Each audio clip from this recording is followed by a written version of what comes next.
Well, good afternoon, everybody. How y'all doing? Pretty good here, and welcome to the channel. Real quick, don't forget to like, share, and subscribe. Hey, today I want to get on here and talk about mods. What about mods?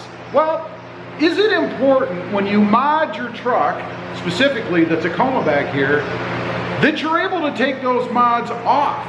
Should you want to, I don't know, trade, sell, maybe just downsize, I don't know, whatever you're doing. I think it's important. It's important because you want to keep your money, right? I mean, if you're going to move on to another truck, let's say you have a 2018 and you want to move up to the new 2020, let's say, just for kicks.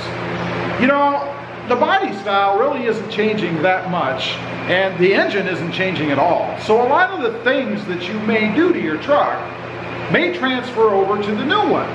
And I'm guessing that if you're a mod kind of guy or gal like me, you're going to want to do that stuff. You're going to want to have some of the same things anyway, I would think, on the new truck that you had on the old truck. I mean, you bought them to begin with, right? So they must have been important to you.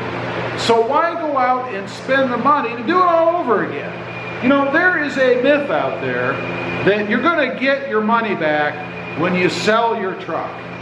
Especially at the dealerships. You know, you're going to take your truck in and they're going to go through and they're just going to tick off stuff and start adding dollars in for exhausts and cold air intakes and bigger wheels and tires and anything else that you might do. Well, let me tell you, we got a wasp flying around in here. Ugh. Let me tell you, that's not true. The dealership could care less what you've done to the truck. Matter of fact, they would prefer that you did nothing. And it makes sense, right? Because it's much easier to sell a plain, bland, generic vehicle that many people might be interested in, as opposed to a modified vehicle that only a few people are going to be interested in. So it makes sense. You're not going to get your money back. There is no reason to leave these mods on the truck. So anyway, I think it is important that you put things on that you can take. Bye, honey. Little cameo by the wife there. I don't know where she's going. Maybe she's going to buy some more mods for the Jeep. I don't know. Probably not. Anyway, it is important, that you, in my opinion, that you put things on that you can take off so that you can use them on the next one. And for example, what I'm talking about, and you may not think you can do this, but you can. Let's start at the biggest thing I think that I have on the truck, and that's the lift. You know, the lift that I did, this is just a block and spacer lift, right?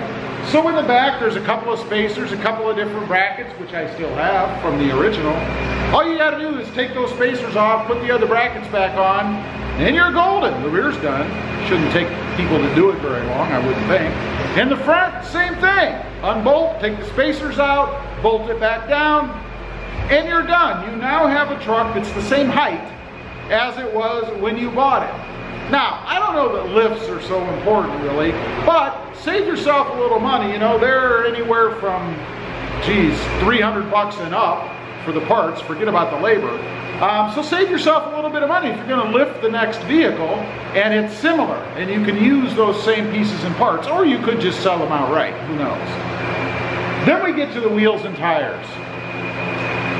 I would say that if you're a frequent vehicle purchaser, I can relate to that. You probably should keep the original wheels and tires that you had. Store them somewhere if you can. Because you might want to put them back on the vehicle to bring it kind of back to original.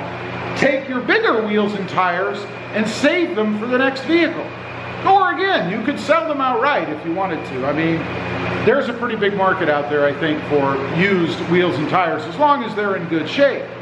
So now you've taken care of the lift and the wheels and tires, unless you want new wheels and tires for the new ride. But you've taken care of all of that for the next vehicle. Let's say, for argument's sake, you're looking at the 2020 Tacoma. Now, the exhaust. Same thing there. In my case, I happen to have a TRD exhaust on this Tacoma. I did have the stock exhaust. I say I did have because I don't have anymore. Kind of a stupid thing in my part, but I don't have a lot of storage room. I could have taken the TRD exhaust off of the Tacoma, let's say, and put it on the next truck if it were a Tacoma, let's say. It is just bolt-on. In this case, I kind of failed, didn't do that myself.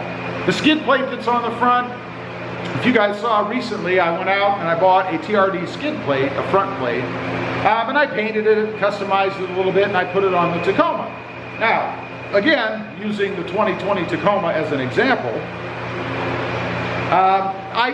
I'm assuming, I'm gotta think it's gonna be pretty similar, if not the same. It is a refresh, not a remodel.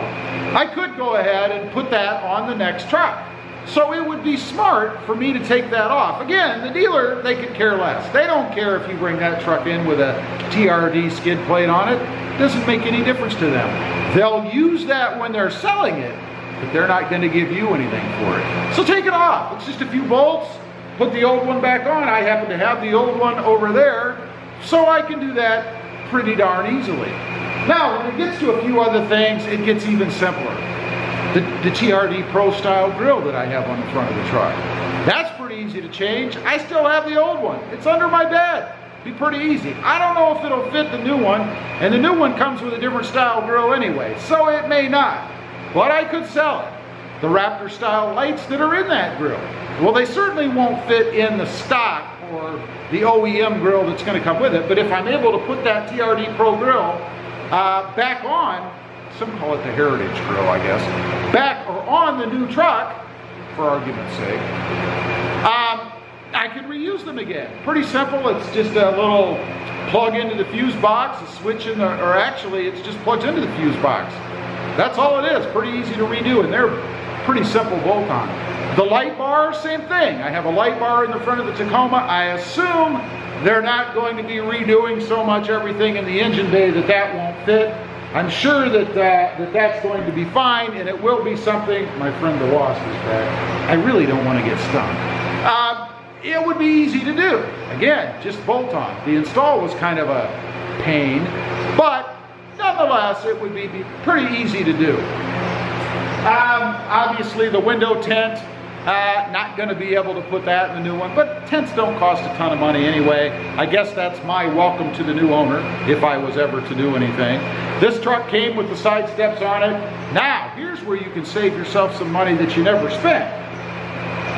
I could unbolt those side steps when I take it in to trade it off, right? The dealer doesn't know it came with side steps. It didn't come with side steps. And again, they could care less whether it does or not.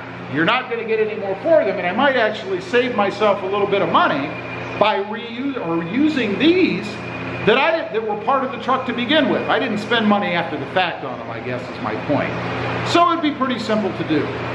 Interior mods, you know, if you've done appliques and things like I have, probably better to leave them on. I don't know that they're a good idea to be there. I would say they are not.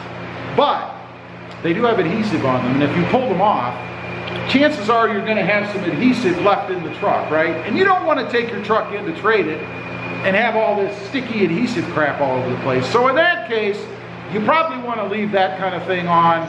And that's the other thing I guess I'll point to. If you've got your truck modded in such a way that if you take the mod off, it's going to leave remnants of some sort, or evidence that you had some sort of a mod, whatever it might be. You probably are better off to just leave it on. For instance, if for some reason you decided to snork the truck, you know, you put one of those ugly snorkels on the side of your truck, obviously you've cut a hole in your truck, right? You wouldn't want to rip that thing off and have that hole there. That's going to cost you money at the dealership. They don't care that it's there, but they do care if you bring it in and you have a big hole in the side of your truck. So anyway, just a few things. I was thinking, you know, these mods that I've been doing, is there really any disadvantage to taking them off? Or is there an advantage to taking them off? And I would say there is. If you're going to stick with the same kind of model, maybe you're just getting a little more current, upgrading your year, going from a 2018 to, say, for argument's sake, a 2020. You might want to go ahead and keep some of that stuff so that you can save yourself a little money down the road. Because most likely, especially in my scenario I've laid out here, they're gonna fit. So why give it to the dealer for nothing? Because that's what you're gonna get, nothing.